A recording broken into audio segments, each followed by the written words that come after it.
Doctor Sunita Yogi, director journey IVF and endoscopy centre Kota.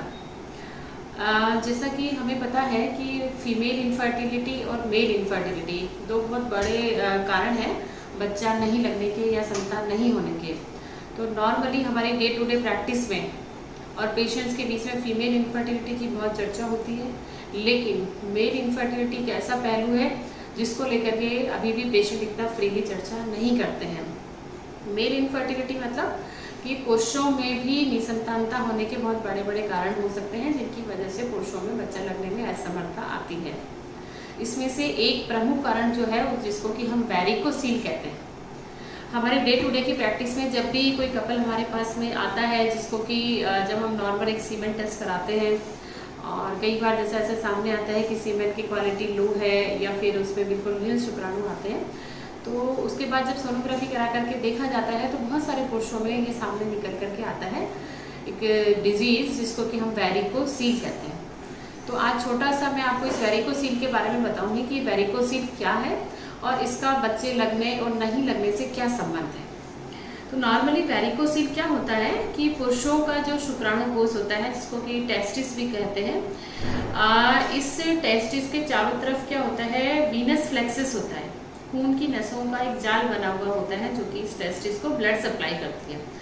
Normally varicocele में क्या होता है कि ये जो वीनस फ्लेक्सस होता है, शुक्राणु कोष में दो तरह की नसें होती हैं, एक जो खून को सप्लाई करती है, शुद्ध जो प्योर जो ब्लड होता है उसको लेकर के जाती है, और जो अशुद्ध ब्लड होता है उसको कि वो वापस लेकर के आती है। लेकिन इस वेरिकोसील में क्या होता है, जो अशुद्ध ब्लड वाली वेसल्स होती हैं वो डायलेट हो जाती हैं, टॉर्टस हो जाती हैं, लंबी हो जाती हैं। तो इसकी वजह से जो अशुद्ध ब्लड होता है वो वहीं पर ही इकट्ठा हो जाता है और वो प्रॉपर तरीके से ड्रेन नहीं हो पाता है। तो इस इम्प्योर ब्लड के कलेक्शन के कारण जो नॉर्मली खून की नसें वहाँ पे हमें पूरी डायलेटेड दिखती हैं टेस्टिस की सरफेस पे, तो इस चीज़ को हम वेरिकोसील कहते हैं। अब वेरिकोसील बेसिकली 3 तरह का होता है। जैसे इसकी ग्रेडिंग होती है अलग अलग कि ये कब सिग्निफिकेंट होता है। तो फर्स्ट ग्रेड, सेकंड ग्रेड और थर्ड ग्रेड। जो फर्स्ट ग्रेड के पुरुष होते हैं उनमें नॉर्मली ये विजिबल भी नहीं होता है, पेशेंट को किसी तरह की कोई तकलीफ नहीं होती है। लेकिन एक प्रक्रिया जिसको कि वाल्सेल्वा मैनोवर करते हैं, जब भी जैसे नाक बंद करके जब हम मुंह फुलाने की कोशिश करते हैं तो अंदर जो प्रेशर बढ़ता है कैविटी के अंदर, उस प्रेशर के बढ़ने की वजह से ही वो खून की नसें दिखती हैं। तो ये एक बहुत प्राइमरी स्टेज का होता है। इसके अलावा जो दूसरी स्टेज का होता है, तो उस सेकंड ग्रेड का जो वेरिकोसील होता है, उस सेकंड ग्रेड के वेरिकोसील में बिना वाल्सेल्वा के एट रेस्ट भी हम इसको देख सकते हैं, पाल्पेट कर सकते हैं। जो थर्ड ग्रेड का होता है उसमें ये डायरेक्टली विजिबल होता है और बिना पाल्पेशन के डायरेक्टली हमें दिखाई दे जाता है। तो फर्स्ट, सेकंड, थर्ड ग्रेड के ही वेरिकोसील होते हैं। अब वेरिकोसील का हमें पता कैसे लगता है कि नॉर्मली क्या होता है कि फर्स्ट और सेकंड ग्रेड के जो पुरुष होते हैं उनमें नॉर्मली ये किसी भी तरह की कोई कंप्लेंट नहीं होती है। जब भी कोई एंजियोस्पर्मिया का पेशेंट हमारे पास आता है, उसकी हम सोनोग्राफी करा करके देखते हैं तो हमें पता लगता है, या फिर उसका फिजिकल एग्जामिनेशन जब हम करते हैं।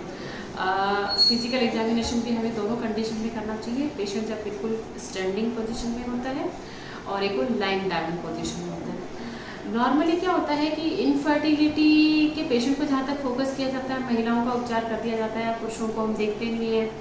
ज़्यादातर पुरुष भी इस चीज़ को लेकर के हेजिटेशन करते हैं कि वो अपनी प्रॉब्लम नहीं बता पाते हैं।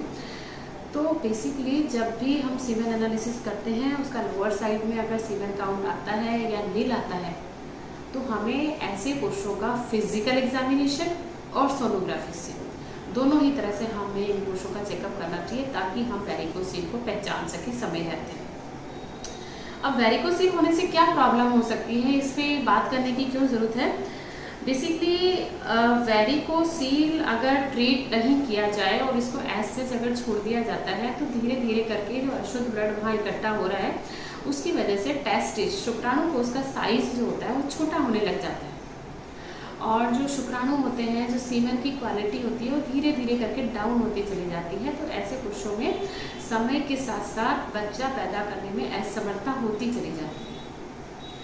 लेकिन क्या होता है कि 100% ये चीज़ भी हर पुरुष पे लागू नहीं होती कि जिसको भी वेरिकोसील हो उसको ही बच्चा पैदा करने में असमर्थता हो, ऐसा नहीं होता है। जितने भी इनफर्टिलिटी के पेशेंट होते हैं, जो मेन है, जो इनफर्टाइल है, उसमें 25% ऐसे पुरुष होते हैं जिनको कि वैरिकोसिल की प्रॉब्लम निकल आती है। तो अब इसका डायग्नोसिस, जैसे मैंने आपको बताया कि फिजिकल एग्जामिनेशन करके हम फिजिकल चेकअप करके इसका पता लगा सकते हैं। दूसरा हम सोनोग्राफी से इसका पता लगा सकते हैं, जो कि एक नॉन इन्वेजिव तरीका है। दूसरे जो तरीके होते हैं पता लगाने के, वो इन्वेजिव होते हैं, normally day to day practice में उनको यूज़ नहीं किया जाता है। तो सोनोग्राफी एक सबसे आसान और सुविधाजनक तरीका है।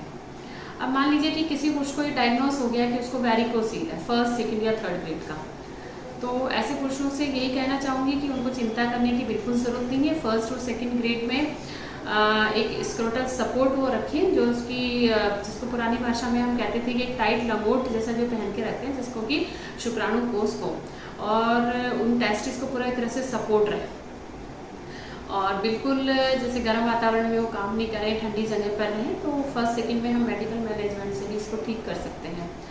और ज़्यादातर हमें सर्जरी की जब ज़रूरत पड़ती है, तो सर्जरी किन के लिए ज़रूरी होती है?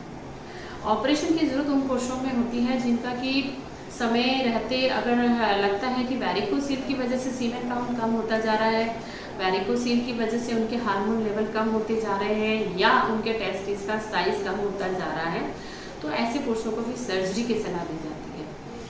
और सर्जरी के भी 2-3 तरीके होते हैं। इसमें माइक्रो सर्जिकल टेक्निक सबसे बेस्ट होती है, जिससे कि बहुत ही अच्छे रिजल्ट आते हैं। और वैरिकोसील में जैसे 1st और 2nd ग्रेड वाले जो पेशेंट होते हैं, जिनको कि हम दवाइयों से भी ठीक कर सकते हैं, कंजर्वेटिव मेथड से ठीक कर सकते हैं, तो ऐसे पुरुषों के लिए ज़रूरी होता है कि वो हर 6-6 महीने में सोनोग्राफी करा के देखते रहें और अपना फिजिकल एग्जामिनेशन करवाते रहें और अपने हार्मोन टेस्ट कराते रहें, ताकि हमें समय रहते ये पता चल जाए कि वैरिकोसील एज सच वैसा ही है या फिर ये डिटोरिएट होता जा रहा है, खराब की तरफ अग्रसर होता जा रहा है। तो ऐसे सभी पुरुषों से मेरी विनती है कि जिनकी सोनोग्राफी में कभी वैरिकोसील डायग्नोस हुआ है या जिनको बच्चा लगने में असमर्थता है, तो वो बिल्कुल भी परेशान होने की ज़रूरत नहीं है। इसके भी बहुत सारे निदान हैं जिनको कि हम समय रहते ठीक कर सकते हैं। और आपको अगर ज़्यादा जानकारी इस विषय में चाहिए तो आप कभी भी हमारे हॉस्पिटल में आ सकते हैं, जननी IVF एंड एंडोस्कोपी सेंटर में। बहुत बहुत धन्यवाद।